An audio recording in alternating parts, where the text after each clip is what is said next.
स्वागत है आपका UPSC education in Hindi YouTube channel पे। तो हम लोग बात कर रहे थे 6 क्लास एनसीईआरटी बुक जियोग्राफी पृथ्वी हमारा आवास। तो इसमें हम लोग बात कर रहे थे, हम लोग ने चैप्टर 5 पे चर्चा कर रहे थे पृथ्वी के प्रमुख परिमंडल। तो उसमें हम लोग ने बात कर ली थी, हम लोग ने part 1, part 2, part 3 and part 4 कर लिया। ये हम लोग का पार्ट 5 है। तो अगर आपने नहीं देखा है तो आप मेरी प्लेलिस्ट में जाकर आप देख सकते हैं। वीडियो की पीडीएफ मैं टेलीग्राम चैनल पे डाल दूंगा, ये मेरा टेलीग्राम चैनल है, ये आपको वीडियो के डिस्क्रिप्शन बॉक्स में मिल जाएगा। ठीक है, अभी तक आपने चैनल को लाइक नहीं किया है तो लाइक करें, सब्सक्राइब करें एंड बेल वाला आइकन जरूर प्रेस करें, जिससे आपको वीडियो की नोटिफिकेशन जल्द से जल्द पहुंच सके। तो आगे हम लोग बात करते हैं, वायुमंडल पे चर्चा कर रहे थे, तो हम लोग यहीं से अब शुरू करते हैं। हमारी पृथ्वी चारों ओर गैस की एक पतली परत से घिरी हुई है, जिसे वायुमंडल कहा जाता है। यह हमें ऐसी वायु प्रदान करती है जिसमें हम लोग सांस लेते हैं। यह वायुमंडल में हम लोगों को सूर्य से आने वाली हानिकारक किरणों से बचाती है, जैसे पराबैंगनी किरणों से हम लोग को ये बचाती है। वायु की एक पतली परत है, ओजोन परत, जो समताप मंडल में स्थित है।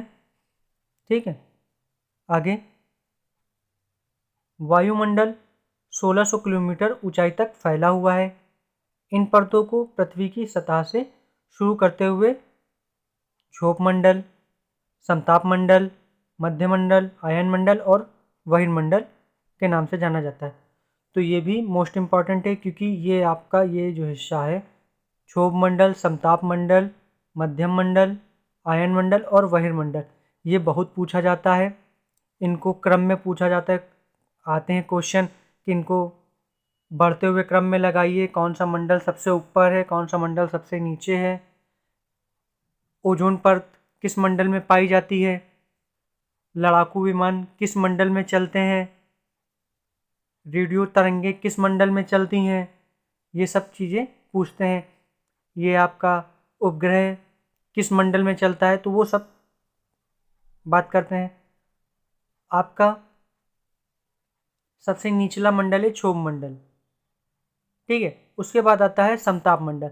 समताप मंडल में ही आपका ओजोन परत होती है, जो हम लोग को सूर्य की हानिकारक किरणें, पराबैंगनी किरणों से हम लोग को बचाती है। अगर सूर्य की पराबैंगनी किरणें पृथ्वी पर सीधे पड़ेंगी, सीधे अगर आएंगी, तो ये हमारी त्वचा पर पड़ेंगी, जिससे कि त्वचा कैंसर हो सकता है और अन्य गंभीर बीमारियां हो सकती हैं पराबैंगनी किरणों से। तो वायुमंडल हम लोग जो ओजोन परत है वो हम लोग की रक्षा करती है पराबैंगनी किरणों से। ठीक है, फिर मध्यमंडल आता है।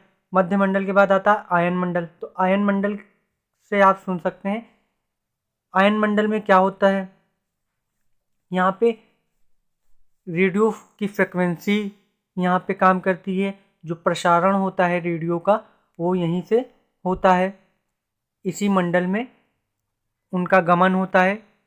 ठीक है, आगे बहिर्मंडल, इसमें उपग्रह गति करते हैं। आगे हम लोग बात करते हैं सैटेलाइट, जिसे कहते हैं। आगे ऊंचाई के साथ वायुमंडल में घनत्व में भिन्नता आती है। यह घनत्व समुद्र तल से अधिक होती है। जैसे जैसे हम लोग ऊपर की ओर जाते हैं, ये घनत्व तेजी से घटता जाता है। तो जैसे कि अगर हम लोग समतल जगह पे हैं तो यहाँ पे घनत्व ठीक है, लेकिन जैसे हम लोग ऊपर की ओर जाते हैं वैसे वैसे घनत्व घटता जाता है। तो जैसे कि हम लोग पहाड़ों के ऊपर जाएंगे तो घनत्व और घटता जाएगा, जिसमें हम लोग को सांस लेने में दिक्कत होगी। ठीक है, वायुमंडल पृथ्वी पर दबाव डालता है। यह एक स्थान से दूसरे स्थान पर अलग अलग होता है। जैसे कि हम लोग ने बात करी है कि पृथ्वी पर जो दबाव होता है वो एक स्थान पर अलग और दूसरे स्थान पर अलग होगा। जैसे कि नॉर्मल एक समतल मैदान पर जो आपका वायुमंडल का दाब होगा वो अलग होगा, और पहाड़ पे जाने पर वो एक दाब अलग होगा, और कहीं गहरे गड्ढे पर जाने पर या समुद्र तल में जाने पर उसका वायुमंडल का दाब अलग आपको महसूस होगा। तो कुछ क्षेत्रों में हमें अधिक दाब महसूस होता है तो कुछ हिस्सों में हमें कम दाब महसूस होता है। वायु उच्च वायु दाब से निम्न वायु दाब की ओर गति करती है या बहती है। गतिशील वायु को ही पवन कहते हैं। तो जैसे जो पवन होती है, पवन हमारी उच्च वायु दाब से निम्न वायु दाब की ओर गति करती है। पवन उच्च वायु दाब से निम्न वायु दाब की ओर गति करती है। तो इन्हीं की वजह से चक्रवात बनते हैं और प्रतिचक्रवात बनते हैं। समुद्र में प्रतिचक्रवात आते हैं, चक्रवात आते हैं, तो उनके बारे में हम लोग चर्चा करेंगे, लेकिन अगली वीडियो में। वो क्योंकि 6th क्लास में चक्रवात आपका नहीं आता है, वो आपका 7th क्लास में आता है, तो हम लोग उसमें बात करेंगे चक्रवात और प्रतिचक्रवात के बारे में।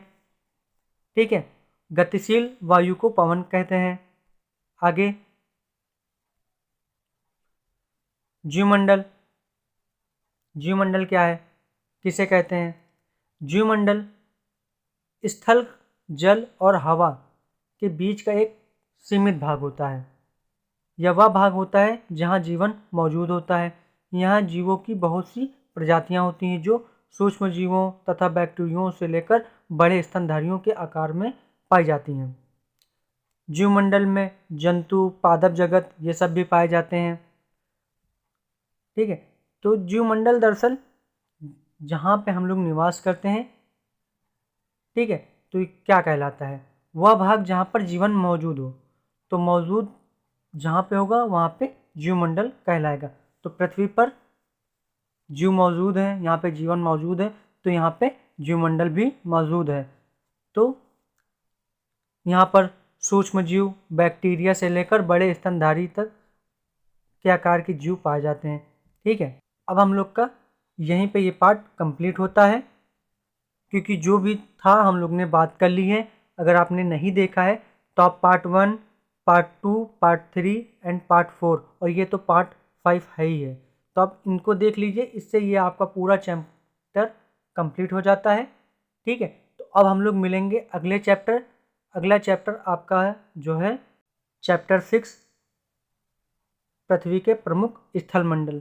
तो अब ये हम लोग का चैप्टर 6 अब हम लोग करेंगे, तो ये हमारा नेक्स्ट वीडियो होगा। ठीक है। तो अब आगे हम लोग देखते हैं। जो ये वीडियो की PDF मैं टेलीग्राम चैनल पे डाल दूंगा, आप इसको ज्वाइन करें। वहीं पे मैं PDF डाल दूंगा, आप वहाँ पे डाउनलोड कर लीजिएगा।